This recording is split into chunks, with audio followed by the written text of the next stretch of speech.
Hello everyone, I'm Forrest McFreelava and this is Speedplay Netherlands number 12. This is our first episode in patch 1.13 and our entire old strategy has basically been destroyed. However, aggressive expansion now matters a lot less, so we're going to have a completely new plan. Previously, we'd just been using our allies to constantly bludgeon all of our enemies to death. And unfortunately, that's no longer an option. It'll take 10 years between every offensive war that we declare, so we're probably going to get called into a lot of our allies' wars, and we won't be able to just dominate their foreign policy any longer. However, since aggressive expansion is worth a lot less, we can go ahead and just dominate Europe on our own with our own forces. The only issue is the Holy Roman Empire. All of our bordering provinces are in the HRE, other than, say, England or Norway, which we have truces with. So what we're going to do is we're going to declare war on an elector. There are only 3 electors at the moment because most of the Holy Roman Empire is Protestant, and we never declared a league war. Which means that there are only 3 possible electors and the Catholic Emperor Austria. So all we have to do is dominate the capitals of all of these electors and Austria itself, and we should be able to destroy the Holy Roman Empire. Already we've got an army on one of the electors. We are getting attacked by the Teutonic Order, but our forces come in and reinforce, and we win the battle. That is a really great start. The fact that we were able to defeat the usually vastly superior Teutonic armies is a great start. We'll get our navy over to start blockading them and hopefully get them out of the war fairly soon. We did call in all of our allies. Ideally, they will stay in this war long enough that we'll be able to just dominate Austria. And from there, we'll see what we can do. We do make peace with one of the enemies, and ideally we'll be able to diplomatically isolate the Austrians. We do have a bit of a revolt that happens in Norway, which is deeply unfortunate, but not something that we can't deal with. We'll send an army up with Denmark's forces in tow, and hopefully they'll be able to destroy that without any extra help. We do get an election and an attempted coup, but we can go ahead and get the most harmless option, which is just a large revolt. We are losing one of our sieges, but we'll be able to come back to that later. Hopefully, we just have to aid the French and defeat these rebels first. And the rebels in the north are more or less defeated. We start building an extra force to defeat these enemy armies, as they are coming in force, but not really enough that I'm significantly worried. The French are doing well on their front, and we're coming back down south with our allied army of just our force and the Danish force. We put it in the middle between this battle, which we just win, and the Teutonic Order. They attack, but we manage to hold them off, and we win the battle, which is just a series of victories. We can go ahead and de-siege or re-siege Stad, and from there, we're going to build an extra force. We are incredibly rich from all of our colonial holdings, so we don't really have to worry too much about resistance so long as we don't lose our army.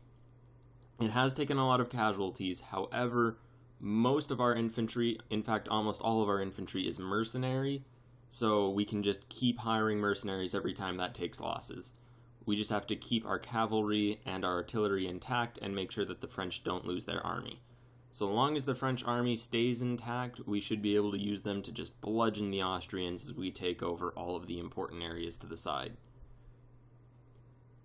And it's going fairly well. We do have to deal with constant attempts to relieve Stad, but our armies are large enough we're able to just smash every attempt, and I'm fairly certain the enemy is getting weaker with every counterattack that we make. We do rush down to aid the French, and luckily we win that battle. We are making great strides. We are very lucky that Austria snaked its way all the way to the French border, as I feel like that definitely encourages the French to move forward, and we send our armies to begin occupying Austria proper. We had been chasing down their army, but it got away. I am completely positive that it will come back and we'll be able to get another shot at it. We're very lucky that Poland is also in the war, as that's going to distract a lot of Austria's ire. Now, ideally, we will be able to destroy the Holy Roman Empire. The only issue is we're not at war with all of the electors. So in order to become at war with all of the electors, we're going to have to peace out with Austria and then declare war on the ally of the one elector who isn't in this war. That will call in Austria and that one elector. And unfortunately, Poland has made peace, which means our armies are more or less on their own. I'd been hoping that they would destroy this Austrian force, so we have to get our armies out of here now. I forced march, and we're able to quickly siege a couple provinces. We do start getting away, but they are following us into Poland, but we do escape. We do have one small force that may be cut off, but we are able to get that out as well, and we'll just roll around through neutral territories until we get back to the rest of our army. Meanwhile, the siege of Vienna is going forward fantastically, and the French armies are here to support us. There is a bit of a battle, hopefully not one that's going to be too dangerous for us, although it does look like it's going in our favor and we do win it. And it looks as though we will be able to get peace with a few of the countries around us. Ideally, we'll be able to just smash the Austrian ability to fight. One legitimate concern, though, is the French and Danes are only on our side for this first war against Austria.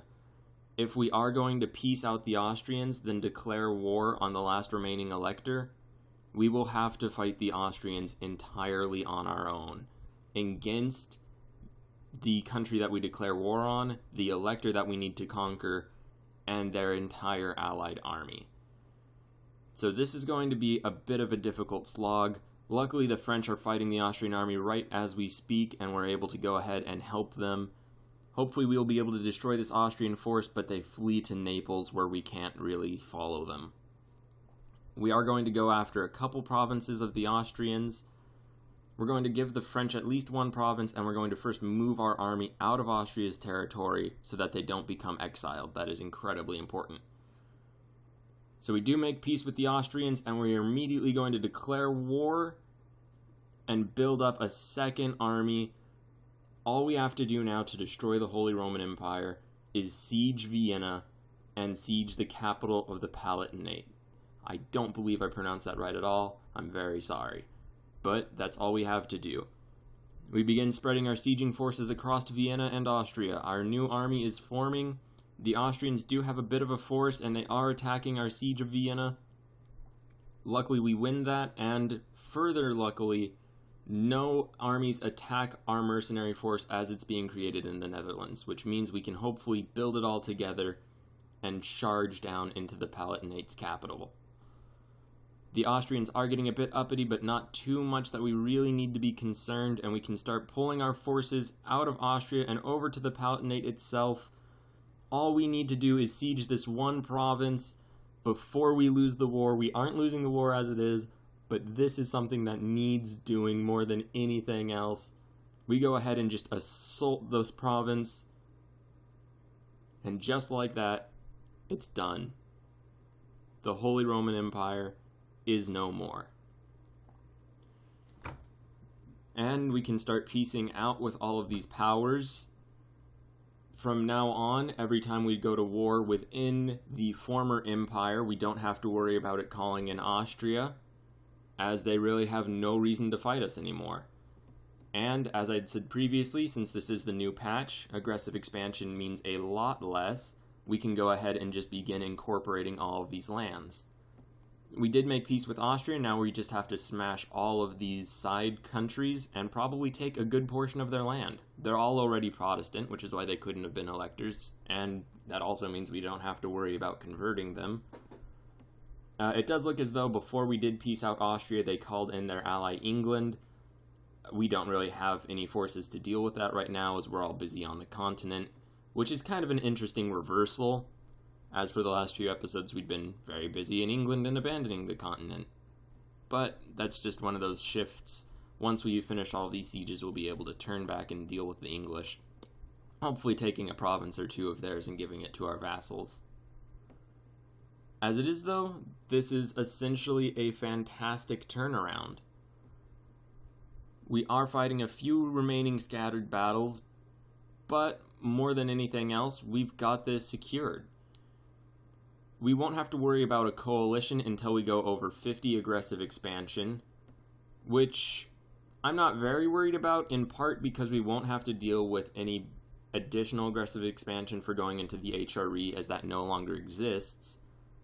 We have very high prestige, which means that our aggressive expansion is going to deteriorate rather quickly, and all of the countries that directly border us are either France, our very loyal ally, or they'll have truces with us due to our recent invasions. So realistically, it all works out great. The only concern I have is, since we haven't cored any of Norway's lands yet, we're going to be limited to around 52 or 48 aggressive or overextension with each peace deal we make. Luckily, this isn't a coalition war, so we should be able to just peace out with all these countries piecemeal. I am a bit concerned with England's success in Scotland, which is going to be a bit of a problem, but we can start making peace with these countries and coring them so we can continue just going down the list of enemy countries. Overall, this is a fantastic position. The Empire is dead. The Allies, France and Denmark, are very loyal. The English are essentially defeated. We did manage to push them back. Weirdly enough, the Livonian Order is the only country with an army still in the field, even though it is in England. The English do have a force in Ireland, but as we siege their home provinces, that should be sold off, at least in part. And we'll go ahead and just send our forces over, except for the one sieging, and start removing their sieges from our Irish vassal.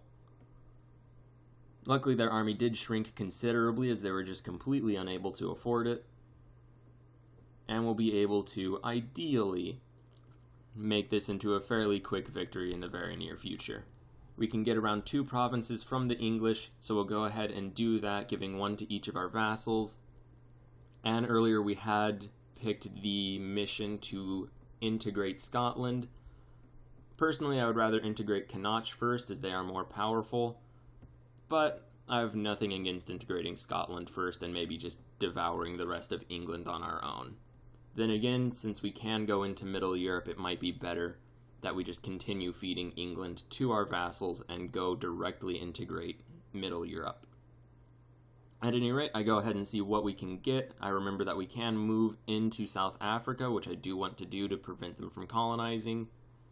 Unfortunately, they really want to hold on to their provinces and make it very expensive for us to take, so we ignore South Africa and just take a couple provinces from their mainland and a few of their colonies.